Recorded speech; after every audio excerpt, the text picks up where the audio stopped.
देखिए, कई बार कर्मों के अनुसार जो है किसी व्यक्ति को अच्छा जीवन मिलता है और किसी व्यक्ति को ज़्यादा संघर्ष झेलने पड़ते हैं।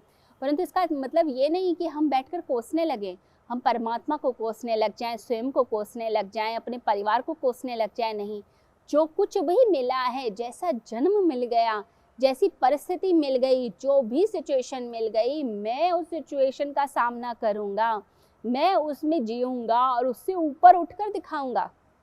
अगर लगता है कि परिवार के लोग इतने सपोर्ट नहीं करते, आप अकेले रह जाते हैं, आपको अकेले छोड़ दिया गया है मरने के लिए कि खुद करो, खुद कमाओ और खुद ही सारी चीज़ें करो, तो आपने उस सिचुएशन को एज अ चैलेंज लेना है।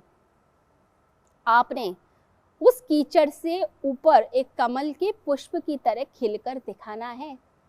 अगर आप खिलकर दिखा सकते हैं तो समझ लीजिए जीवन सफल हो गया।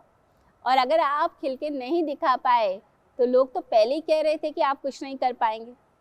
तो आपने तो उन्हीं की बातों को सत्य दिखा दिया। तो इसलिए ध्यान रखिए कि अपनी ज़िंदगी की रिस्पॉन्सिबिलिटी खुद लीजिए, जीवन की रिस्पॉन्सिबिलिटी खुद लीजिए। अपने आप को कमज़ोर मत बनाएं।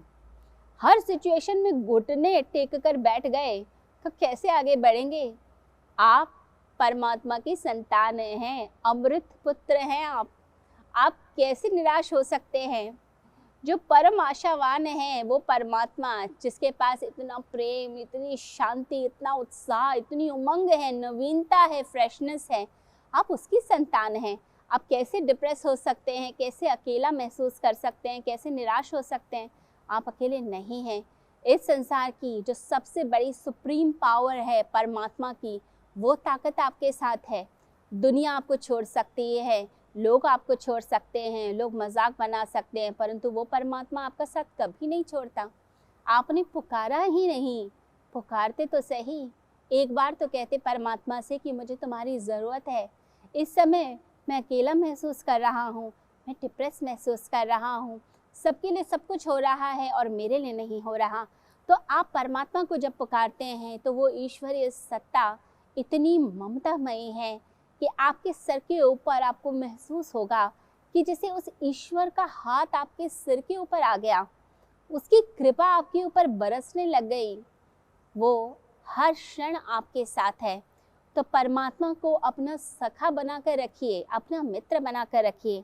जब हम परमात्मा को अपना सखा बना लेते हैं, अपना मित्र बना लेते हैं कि वही सब कुछ है मेरा और कोई भी नहीं है, जब ये बात बड़ी गहरे से समझ आ जाती है, तब समझिए आप सही ट्रैक पे आए हैं। अभी तक आप एक इल्यूजन में थे कि सब लोग मेरी मदद करेंगे, सब लोग मेरा साथ दे देंगे।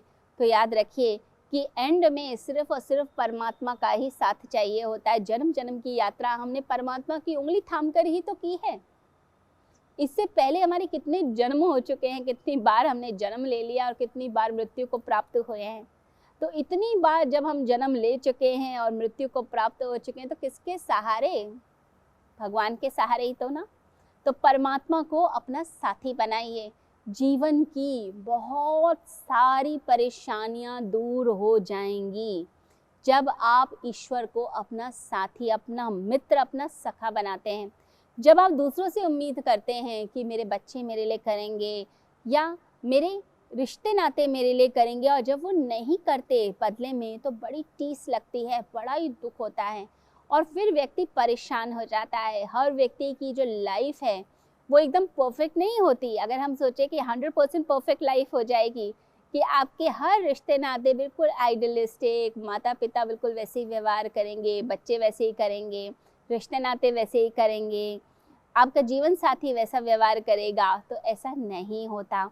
किसी की ज़िंदगी पूर्ण नहीं है, अपूर्णता है लाइफ में। जो आप ख्वाब देख रहे हैं, जो आप सपने देख रहे हैं, वो ज़िंदगी नहीं होती। ज़िंदगी वो होती है जो आप जी रहे होते हैं। तो आप जो जी रहे हैं वो लाइफ है, वो सच्चाई है, उसका सामना कीजिए। एक ड्रीम वर्ल्ड में आप अगर जीते रहेंगे, कल्पना लोक में जीते रहेंगे, पता नहीं जैसे सब कुछ एक चमत्कार होगा और सब कुछ ठीक हो जाएगा। ठीक तब होगा जब आप उसके लिए प्रयास करेंगे। परमात्मा भी मदद तब करता है जब आपने कुछ कदम आगे बढ़ाए हैं, तभी तो वो राह दिखाएगा।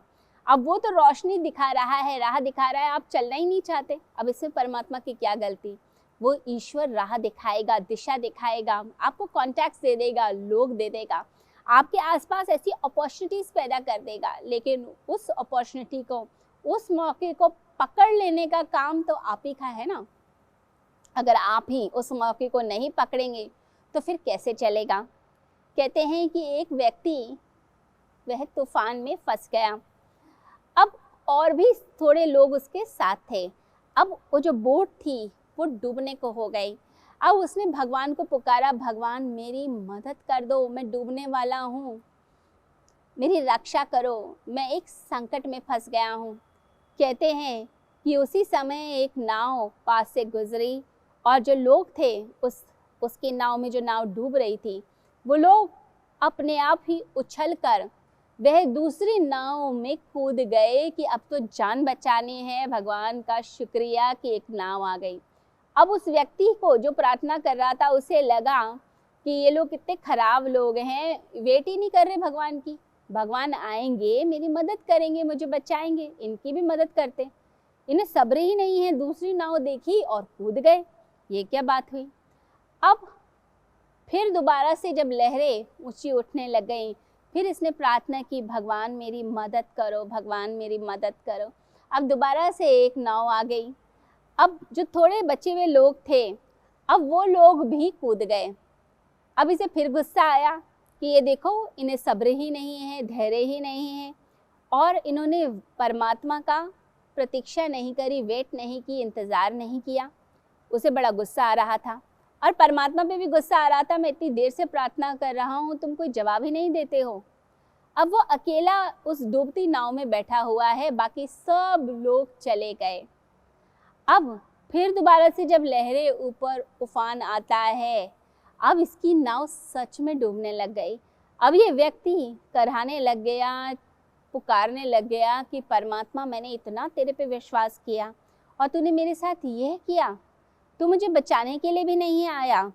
तो कहते हैं कि आकाशवाणी हुई और आकाशवाणी में परमात्मा की आवाज़ आई कि मैंने तुझे 2 बार मौके दिए, 2 बार मैंने नाव भेजी, तेरी रक्षा के लिए तो भेजी थी, तेरी पुकार सुन के ही तो भेजी थी कि तू उस मौके को पकड़ ले।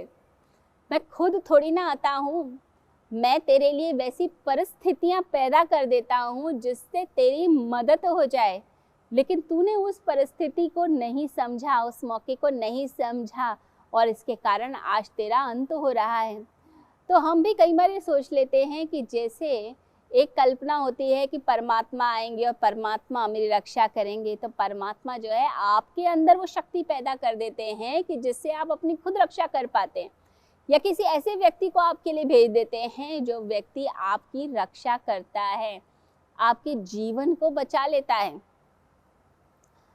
जब हम उस ईश्वर पर विश्वास करके और उसके दिए हुए जो मौके हैं, वो जो हमें ज्ञान दे रहा है, जो हमें आइडिया दे रहा है, जो हमें दिशा दे रहा है, वो जो रोशनी है, जब हम उसे पकड़ लेते हैं तब हमारा कल्याण होने लगता है। और जब हम उस मौके को छोड़ देते हैं और सोचते हैं कि हम तो आराम से बैठे हैं और परमात्मा सब कुछ कर देगा, तो ऐसा नहीं होता है। तो अपने अंदर वो जीवंतता पैदा कीजिए, अपने अंदर वो सेंसिटिविटी पैदा कीजिए। वो ईश्वर मौके दे रहा है, आपको बचा रहा है, बस आपको उस मौके को पकड़ना है।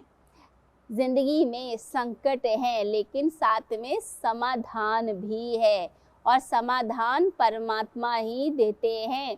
आपने बस उन समाधानों पर काम कर लेना है, आपके संकट दूर हो जाएंगे। अगर सारा टाइम प्रॉब्लम के बारे में सोचते रहेंगे फिर तो कभी कुछ नहीं हो सकता।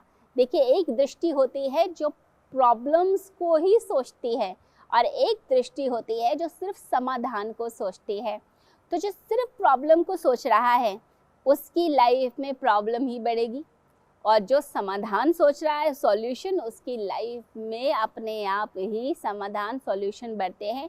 ये जो हमारा माइंड है, ये जिस तरफ चिंतन करता है उस चीज़ को बढ़ा देता है।